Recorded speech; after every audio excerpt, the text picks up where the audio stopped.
안녕하세요. 스카이맘 박진현입니다. 오늘은 어린 자녀 두신 부모님들을 위한 이야기 해보려고요.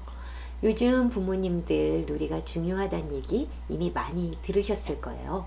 특히 초등학교에 입학하기 전 유아기에는 놀이보다 중요한 것은 없다고들 하죠.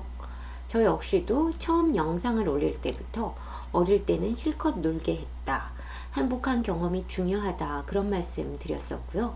천재도 아닌 평범한 제 아이, 게다가 바쁜 엄마 만나 느리게 자란 아이가 의대 5관왕이 되고 최고 학부에서 공부하게 된 것도 놀이의 힘이 컸다고 생각하거든요. 근데 문제는 놀이가 중요하다는 건 알겠는데 막상 어떻게 놀아줘야 하는 건지, 내가 잘 놀아주고 있는 건지, 이렇게 놀아주면 되는 건지 불안하기도 하고 답답하실 수도 있을 것 같아요. 저 역시 일찍이 같은 고민을 했었거든요. 저는 아동학을 공부하면서 놀이가 중요하다는 건 확실히 알고 졸업을 했어요. 그런데 막상 실전에 부딪히니까 다시 고민이 되더라고요. 놀이 어떻게 해야 잘하는 거지?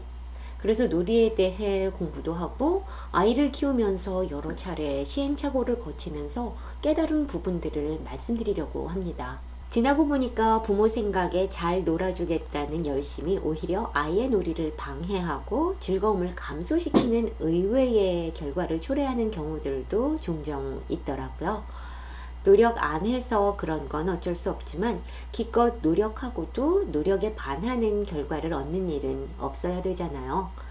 여러분들은 그런 실수를 범하지 않으시면 좋겠고요. 거기에 제가 시행착오 겪으며 배운 교훈들이 보탬이 되면 좋겠습니다. 댓글 중에 놀이 시범을 보여달라고 하신 분들도 계셨는데요.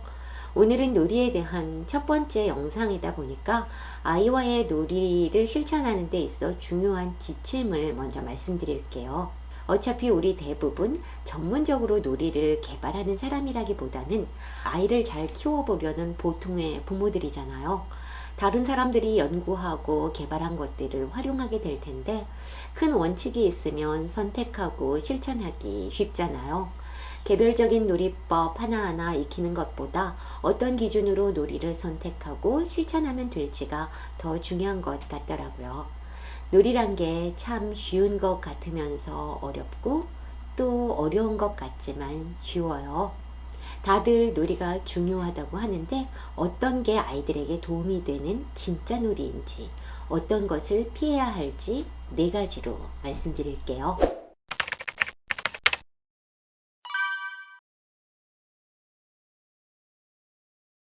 첫 번째로 놀이의 가장 큰 목적은 아이가 놀면서 즐거운 거예요.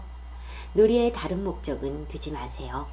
놀이를 연구하는 학자들은 놀이의 가장 중요한 본질을 무목적성이라고도 하잖아요.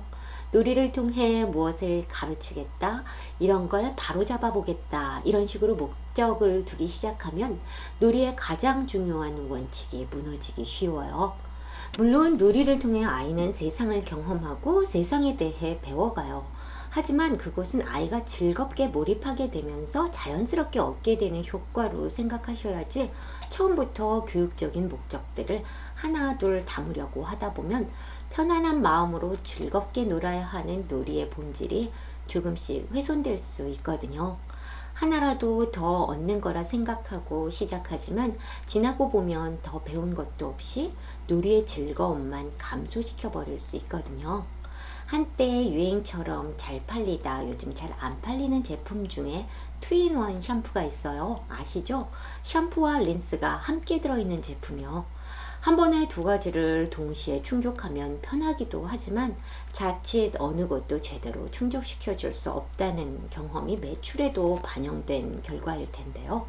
어린 자녀를 대상으로 한 놀이 역시도 이왕이면이라는 작은 욕심이 놀이의 즐거움과 효과를 축소시킬 수도 있어요. 어릴 땐 학습보다 놀이가 중요하다고 생각해서 놀기로 해놓고도 그 와중에 자꾸 뭔가를 가르치려는 유혹을 받기 쉬운데요. 놀기로 한 이상 즐겁게 논다는 것, 여기에 더 집중하세요.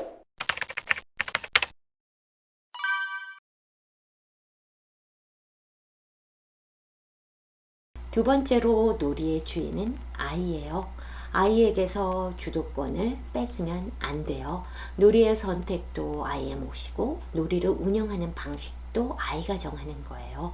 우리 딴에는 아이랑 더 잘 놀아주려고 이런저런 준비했는데 아이는 엉뚱한 것에 재미를 느껴 당황스러울 때도 있잖아요. 가령 아이가 좋아할 것 같아서 근사한 장난감을 주문했는데 택배 상자에 들어있는 뽁뽁이에 열광하고 그 옥수수로 만든 가볍고 폭신한 수수깡 같은 충전재 그런 거에 더 흥분하고 우리 생각에 그 장난감 가지고 노는 게 제대로 노는 거라고 생각하고 빨리 놀이를 시작할 생각에 주변 소소한 것들에 더 이상 한눈을 팔지 않았으면 하고 그 상황에서 빨리 빠져나왔으면 하고 바랄 수 있겠지만 그 상황에서 아이가 더 하고 싶은 놀이는 어른들을 보기에는 허접해 보일 수 있는 그 재료들을 가지고 노는 것일 수 있거든요. 어차피 아이가 즐거운 게 놀이의 목적이라면 하고 싶은 놀이는 아이가 정하는 거예요. 본인이 선택한 놀이를 할 때 가장 즐거운 거고요. 지금 아이가 가장 궁금해하고 탐색하려는 대상이 그것인 셈이니까요. 일단 아이의 선택을 존중해 주시고 실컷 놀도록 해주세요. 원래 하려던 놀이 좀 미뤄도 괜찮고요. 더 좋은 걸로 잘 놀아주려는 의욕이 아이의 즐거움을 방해할 수도 있다는 거. 어른 보기에 괜찮은 놀이가 아니라 아이의 눈높이에서 아이가 정하는 놀이가 가장 즐거운 놀이고 지금 아이에게 필요한 놀이라는 거 명심하셨으면 좋겠습니다.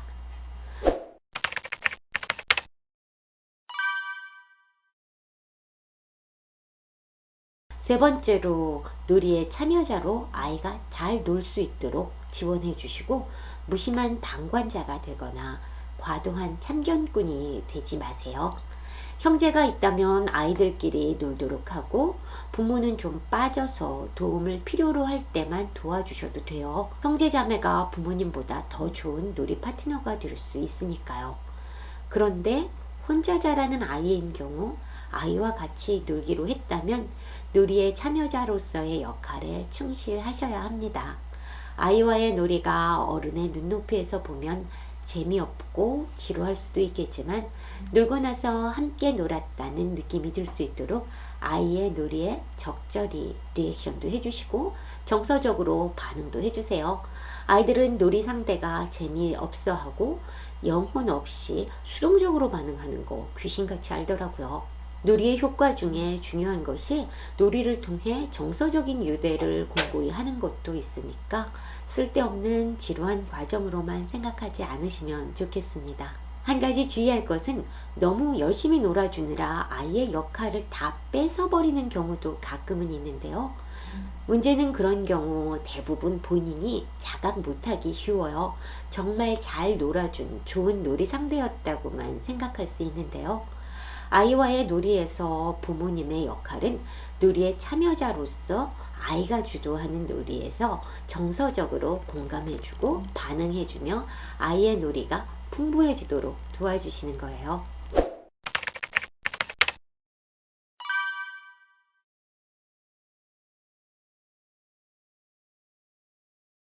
마지막으로 아이와 함께 즐겁게 놀겠다는 생각으로 시작하시면 돼요. 아이와 노는 것에 대해 지나친 부담 같은 거 갖지 마세요.